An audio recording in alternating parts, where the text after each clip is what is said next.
And fabulous. Well, first I'd like to thank everybody for taking some time out of their lunch hour today to join us and to learn a little bit about the flow restoration tools the Water Trust uses in Colorado. My name is Emma Fredericks. I am the Donor Events and Community Partnerships Fellow here at the Water Trust. And I'm also joined today by Kate Ryan, who is our Director of Programs and Senior Staff Attorney. Hi, everyone. Thank you, Emma. Always. And so in this presentation, I'm going to share a little bit about what the Water Trust does, who we are, some of the tools for flow restoration that we use, and some examples of how those tools are actually put to work in real projects. And then we also should have some good time for question and answer. So feel free to keep thinking about questions you may have or things you're interested about that are not touched on in this presentation. And so can everybody see the slide that's up on the screen? Sweet. Okay. And so we've got a good mix of people here today, some of whom may know a fair bit about the Water Trust, some of whom may not. So we'll start out with some of the basics just to get everybody on the same page. So we are a statewide nonprofit organization. We're an 8-person team, and our mission is to restore flows to Colorado's rivers in need. And we were formed in 2001, so 21 years ago, by a group of water attorneys and engineers who were looking to establish a water trust in Colorado that could amplify the Colorado Water Conservation Board's Instream flow program, and also could raise money to lease or purchase water to help restore rivers. And so what we do, we work closely with water users all over the state to put together voluntary transactions that work within the prior appropriation system and compensate water users at fair market value, all to benefit the environment. And the transactions that we put together are flexible. They can be temporary or permanent. They can be split season arrangements and alternative transfer methods. And in terms of funding, we're funded by 60 to 80% private foundations, 10 to 20% government grants, which mostly comes from the CWCB. And the rest is a mix of corporate, private individuals, event revenue, and grants from other nonprofits. And so over these last 21 years, we have successfully completed 28 projects, adding over 51,000 acre feet of water to nearly 600 miles of rivers and streams in Colorado. And as you can see on the map, all of those colorful dots represent different projects. And you can see most of them fall on the western slope, though we're always hoping to expand the range of that throughout the rest of the state. And so how these projects actually happen, at the beginning of every year, we begin our Request for Water program, which is a program that runs in partnership with the Colorado Water Conservation Board, and is essentially just outreach for a request for people to submit water right offers. And so throughout the beginning of every year, so often, the beginning of January all the way through the spring, we do a lot of outreach across the state, speaking at conferences, at Basin roundtable meetings, hosting brown bags like this one to share with people all across the state the different opportunities that exist to partner with us. And then once we accept those water right offers from January all the way through to July. So we've reached sort of like the later part of that program at the moment. And once we receive an offer through that program, the first thing we do is conduct a confidential review of those water rights, looking at the potential for stream flow benefit, making sure that the stretch of river where the water rights are is actually a stretch that's in need. Looking at upstream and downstream uses, making sure that our project wouldn't have any adverse effects on a community in either direction. And also making time to bring to the table any local, state, or federal partners that might be able to help us and offer context to the project and help ensure that things move smoothly as if we were to move forward. And if all of that lines up, we then sit down and identify the flow restoration tool that would make the most sense for the project. And so some of the different tools we use include temporary loans or leases, long-term leases, water conservation programs, and permanent acquisitions. And once all of the involved parties agree on the transaction tool, we then go ahead and fundraise the money to complete the project. And two things that are important to note about this process is at all points during this process, the water user has the final say as to whether or not we run the project in any particular year. And also that this process, this negotiation and brainstorming process can take a long time, often years. And part of that is because the Water Trust prides itself and is known for being really diplomatic and creative, really focused on the long term and, working hard to cultivate relationships and create opportunities for collaboration with a lot of stakeholders. And all of that, means time that is worthwhile to ensure that everybody's comfortable and excited to move forward. And some other more technical criteria we look for when we accept these water right offers. We look for water rights that have a direct flow of over 0.5 CFS or storage right of over 20 acre feet. The water right also needs to have a good history of usage, and the water user bringing it to the table must be willing and able to dry up the associated acreage during in-stream flow use. And some criteria of water rights we cannot accept include those that are conditional water rights, those of groundwater or springs, and any rights that are on the abandonment list. And the other thing we've sort of touched on is we're a market-based organization, so we're looking to be competitive within the market. So if requested, we'll reimburse at fair market value for water that is leased or conveyed to the CWCB for in-stream flow use. And that compensation is always negotiable, and the terms of that are included in the lease or contract from water from the get-go.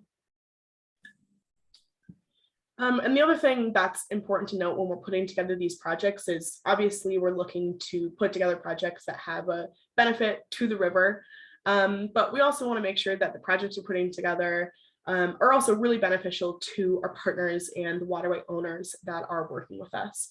And part of that is ensuring that compensation, also ensuring accounting safeguards against abandonment or reduction in historical consumptive use, putting together projects that are, primarily focused around creating water sharing opportunities. So a lot of our projects focus on split season use, different ways that we can sort of benefit both partners that are coming to the table and the rivers, ensuring that these projects, again, are voluntary. People are coming to us and they're really flexible to people's needs.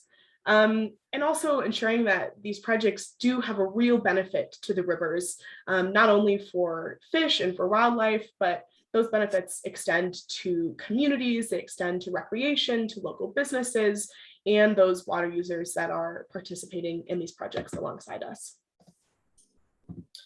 And so now we're going to lean into talking about three of the main tools that we use for flow restoration in our projects, and some examples of projects where those tools are actually being put into play. And so first, we're going to talk about our reservoir release projects. And these are projects that are implemented using stored water. And so these projects are projects where we are able to purchase water from reservoirs that are decreed for specific purposes downstream. And so a great example of this, we've been working in the Yampa Valley since 2012.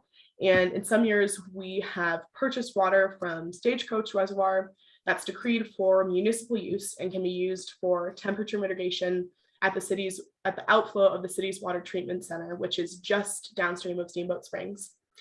And they're required to ensure that the temperature of that outflow is within a certain level. And when that temperature runs too high, which is often in the end of the summer when the river is low, temperatures are really warm, it's not great for fish, not great for wildlife. We can use that decreed water for the purpose of, we can release it for the purpose of lowering the temperature to the desired level, but also through that are able to boost flows in this whole stretch of river on the Yampa from Stagecoach all the way through the city. And another example that's pictured here is our project on the 15-mile reach of the Colorado River, which is up near Grand Junction. And for this project, we purchased reservoir water from Rudai Reservoir, which is north of Aspen. And the water that we purchased is decreed for hydropower generation at the hydropower plant, which is right at the head of this 15-mile reach. And so the water that we release from Rudai flows through the Frying Pan and the Roaring Fork River until it reaches that hydropower plant. It's then used for hydropower generation and then is released back into the 15-mile reach, where it's able to boost flows. And this reach is a really critically low reach that's really important for 3 endangered native fish that use it for spawning and for foraging. And so we're able to sort of boost flows in this really critical reach of this big river. And a sort of cool fact, but also sort of a scary fact that goes along with these reservoir projects on both the Yampa and on the 15-mile reach projects. In certain summers when we've been releasing flows, over half the water in the river has been water that we released, which is kind of a cool mark of how big these projects are, but also is pretty scary that we're able to release enough to sort of double the amount of water that's in the river because it's so low. And to add some sort of data to that to sort of visualize how much water that is, in 2021 on the 15-mile reach, we released 4,480 acre feet of water, which is about 1.46 billion gallons. So not a small amount of water.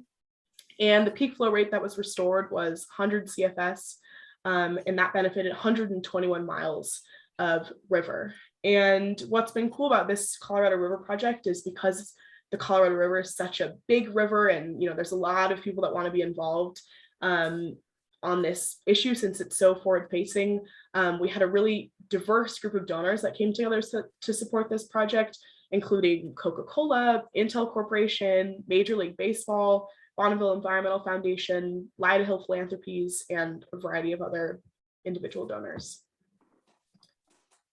The second type of tool that we're going to talk about is a temporary loan to in-stream flow concept. And so this concept essentially creates a contract that allows water decreed for another use to be temporarily used to boost flows in decreed in-stream flow reaches in 3 out of 10 years of a contract. And so this image here sort of shows like what a potential 10-year contract could look like. And the decision to operate a project in a certain year, is a decision that's talked about every year. But the project is allowed to run within 3 of those 10 years to boost flows in this in-stream flow reach for fish and for wildlife and all sorts of things. And we've used this tool on a variety of our projects, including a project on the Roaring Fork River in partnership with the city of Aspen, on Tamichi Creek near Gunnison in partnership with Jesse Kruptout and the Kruptout Ranch. And it's also been an additional tool that we've used on the Yampa River in years where we're not releasing reservoir water. And a sort of cool update about this tool: in 2020, a House bill was passed that now allows these 10-year agreements to allow projects to operate in 5 out of 10 years, as opposed to just 3 out of 10. And also to have those contracts renewed for 2 consecutive terms, which essentially would allow a deal to be created to allow a project to run in 15 out of 30 years, as opposed to just 3 and 10, which you can imagine is really important for our project partners and offering them the stability to, that like the work they're putting into organizing a project and creating a contract is going to create a really long-term benefit.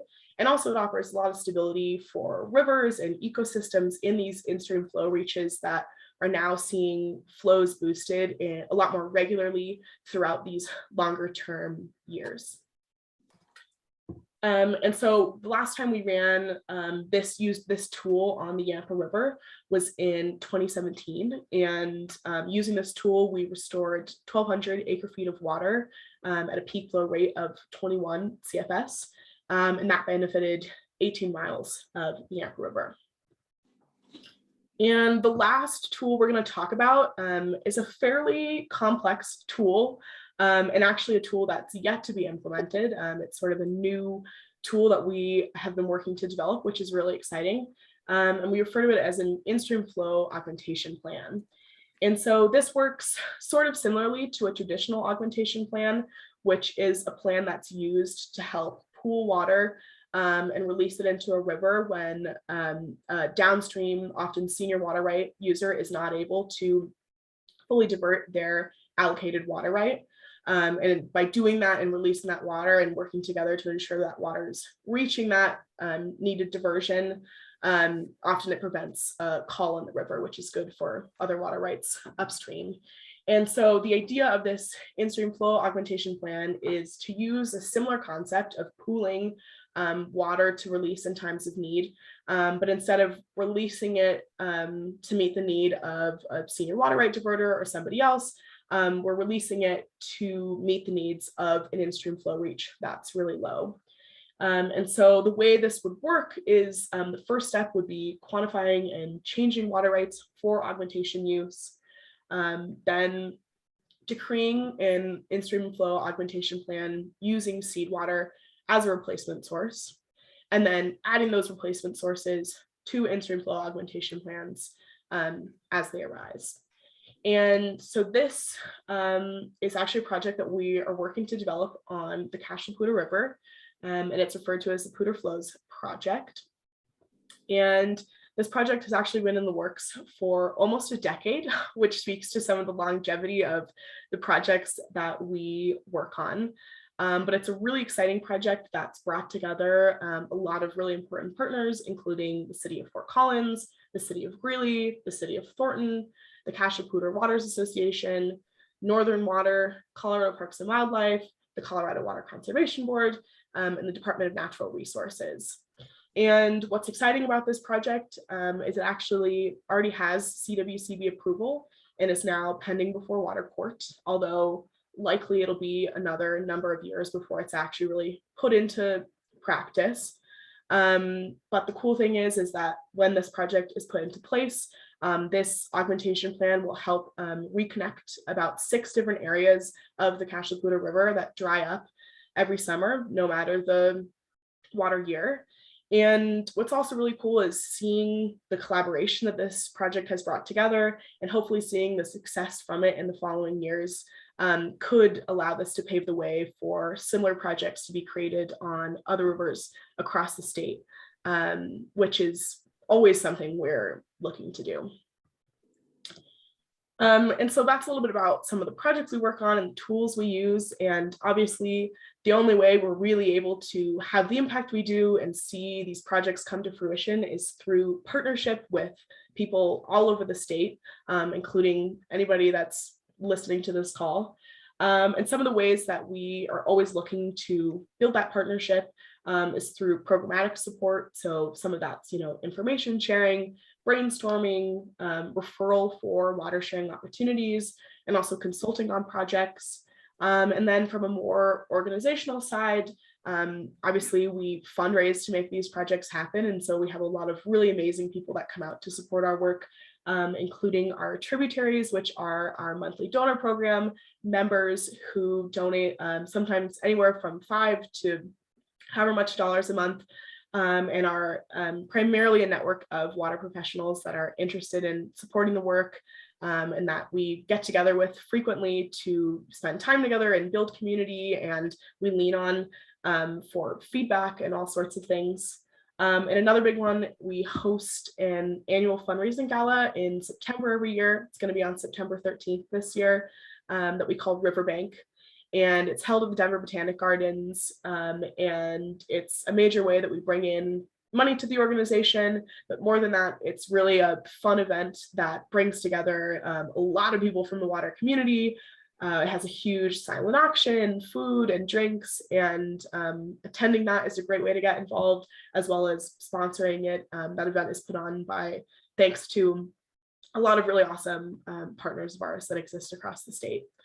And then in addition to that, we host a variety of other events all across the state, happy hours and different outreach events with the aim of getting people together. And all of that can sort of be found through our website and through our newsletter and social media and all the other ways that people get involved. And with that, I would like to say thank you for listening and for joining us today on your lunch hour. I really appreciate it, and I will open it up for any questions.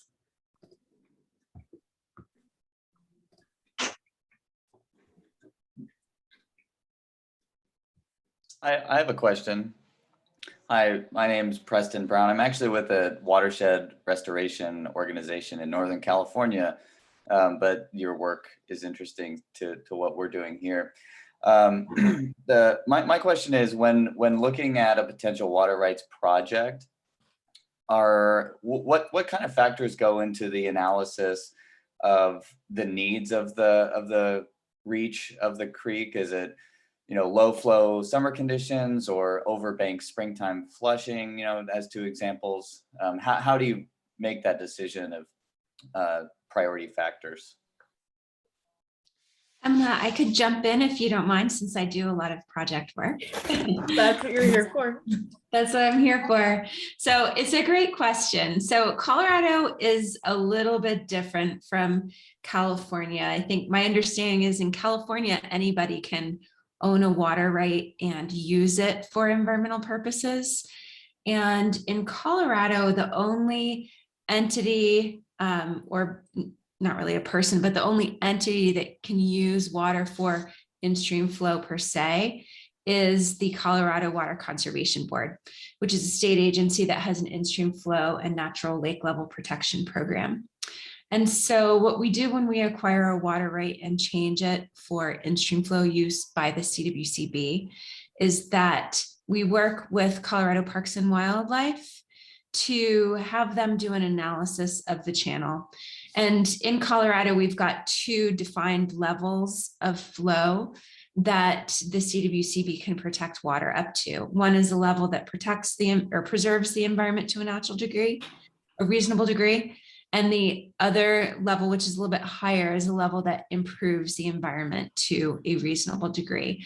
And so those are just defined by the channel. Those improved figures start to look at what species in particular reside in the stream and rely on those flows. So then you start to look at fish and other wildlife that depend on the river. So we have these very well-defined levels in law, and then we work really closely with Colorado Parks and Wildlife. But that said, we get a little bit more creative on our project to make sure that we're more impactful in our projects. A lot of that's done through stakeholder outreach, knowing what the community wants for a specific stream and river. And many Colorado communities have what they call stream management plans, where they look at what their community might want to see as far as flows are concerned.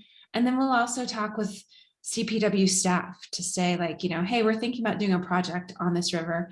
What do you think? And they'll usually give us feedback like, perhaps there's a fish species that would really benefit, and they'll let us know that. And there's public access. They'll let us know that. So we're gathering all types of different information, trying to be creative when we do these projects. Reservoir Release is a little bit different because we're not working with the CWCB necessarily on those projects, but we are always still benefiting environmental uses that are defined either by the needs of endangered species or temperature mitigation. So there's always some number that we're shooting for. That's great. Thank you. Sure.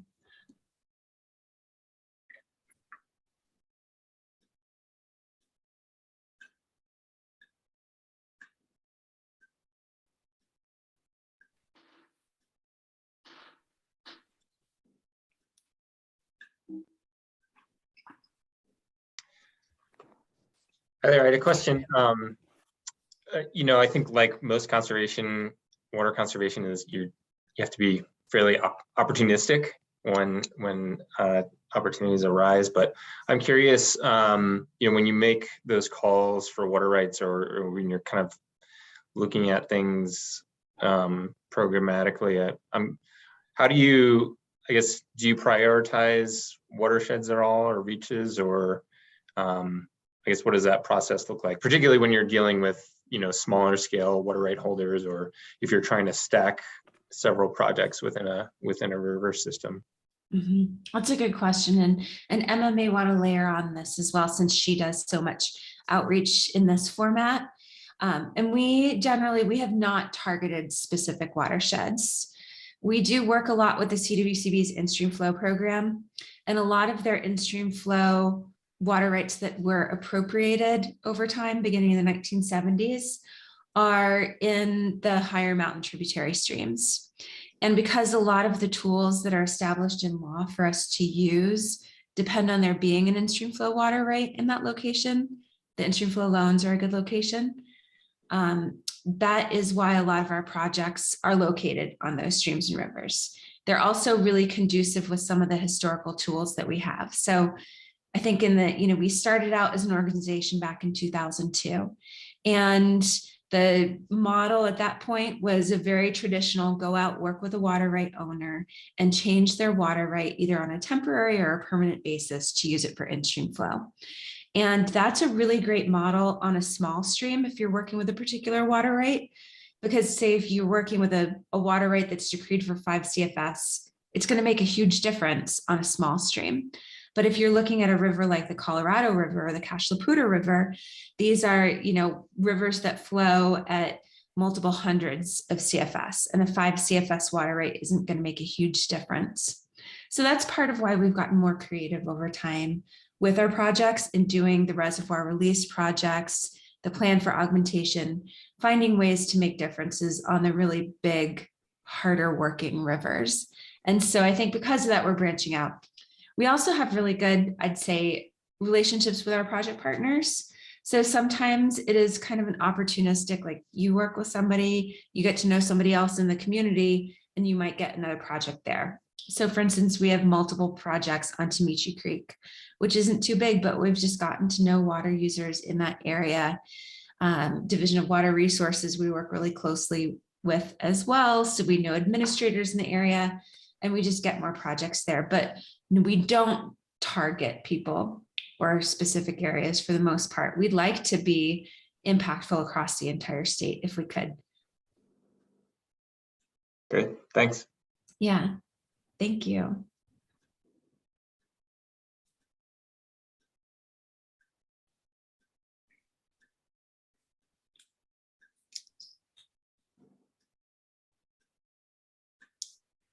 A good question. I think that brings up in my mind as well, is that, there are some people on this call, I was looking through the names who I recognize names. I think there are people from all over the state. We don't do targeted requests for acquisitions of water, but we do outreach to specific areas, and we travel all around the state. So while we're online today, we're happy to come do a presentation to any group if they think it might be useful for their community or basin to find out more about the work we're doing.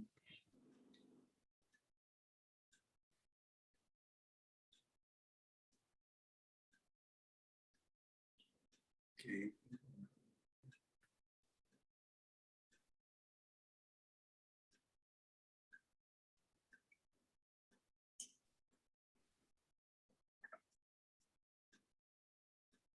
Any other questions out there? Things people are thinking about?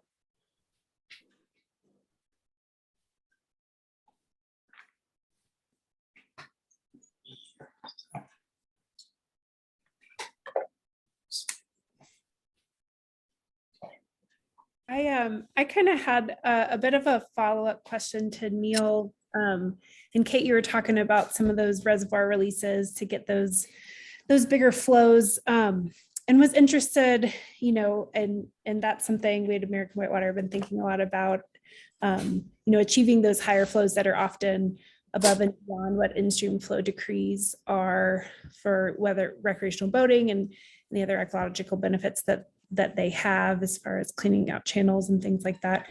Could you speak a little bit to just, how hard that is, on the Colorado River system or the Pooter, to stack up, like just speak a little bit more into the work you guys do to achieve some of those bigger impact projects? Sure. I guess I can talk about it from a couple different perspectives. One is, in terms of time, how difficult it is to set up these projects. It takes a long time. It typically takes us a couple years at the outset to get a program going, and then a few more years for administrative approval. But some of these reservoir release projects are a little bit quicker because we're using water rights for their decreed purposes. And so in the 15-mile reach project on the Colorado River, for instance, there's quite a bit of water located in Rudai Reservoir that's already decreed for hydropower generation. And we're delivering that water to a hydro facility. So we don't need to go to water court or to do an application with the state and division engineers for temporary administrative approval of a new use. So these are things that happen more quickly and at bigger volumes, but they are very much, I think like Neil alluded to, they're very much opportunistic. It's not something that we're able to plan with every location. And so I think in other areas of the state, you might be looking at a reservoir release project and you would have to do a change of water rights. And changes of stored water are particularly complicated. I think the law around it is a little bit less defined.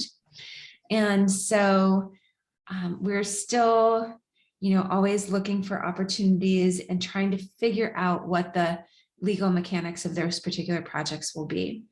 The plan for augmentation is a really long project when it comes to both the planning upfront, the water court process, and then we're going to have a lot of work to do once we have a water court decree as well.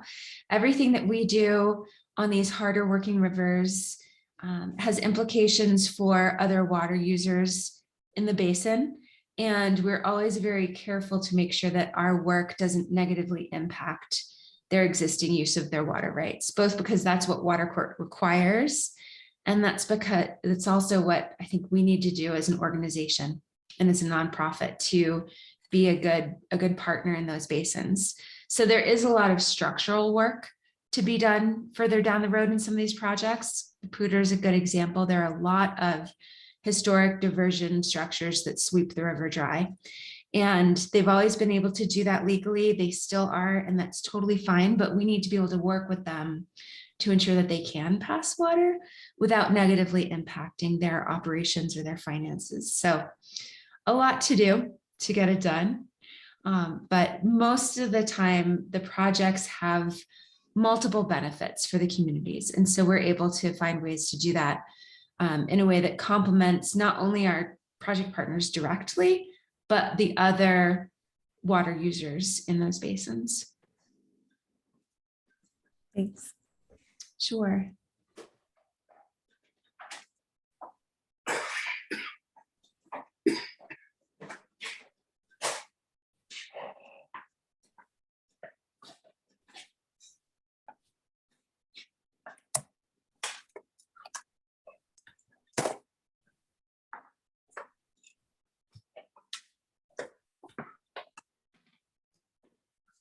Anybody else have any burning questions?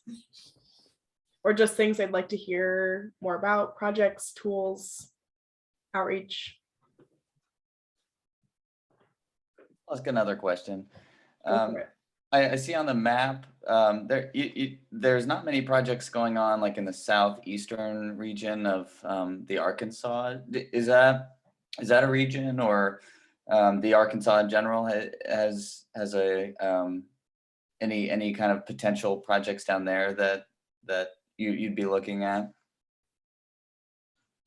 We do have some confidential projects that we're looking at in the Arkansas Basin, but the lower Arkansas Basin in particular is a pretty complicated location in which to work. There's a ton of water rights on the Arkansas main stem that rely on exchanges between different locations.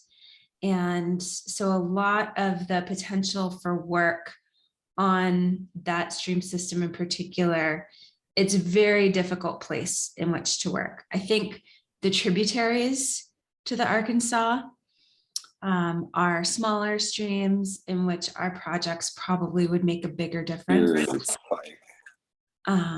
But it's a difficult place in which to get started. We do outreach every year. We go to the Arkansas Basin roundtables. And I'd be interested in particular on this call. I see there's a couple water commissioners to find out where outreach might be welcomed and needed. We go to the Basin roundtables, which Preston, if you're not familiar, being from California, they are organized in order to promote, I guess I'd say, planning and water projects between different users in the basin. But they tend to be a very different venue than some of the traditional water users go to. And so while we do go and speak with them, we haven't been able to connect with any water users who would be able to use our projects on the main stem Arkansas.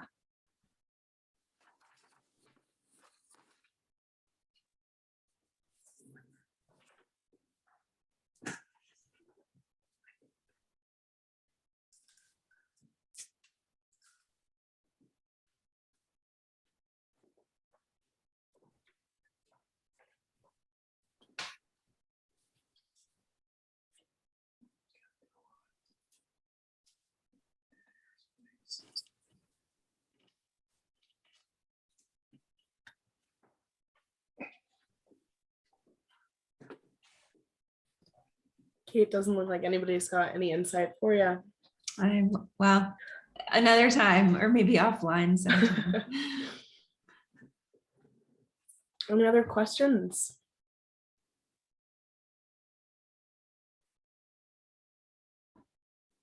Well, certainly do feel free to reach out to us separately as well via our website, or otherwise we're always happy to field questions or go over any ideas you might have. Yeah, thank you everybody for joining us today. It's just, yeah, it's lovely to share about what we do and to see that people are interested in learning more and doing outreach, and it's how these projects happen. So we're really appreciative of your time and your interest.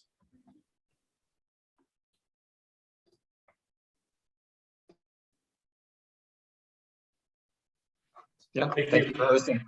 All right, thank you.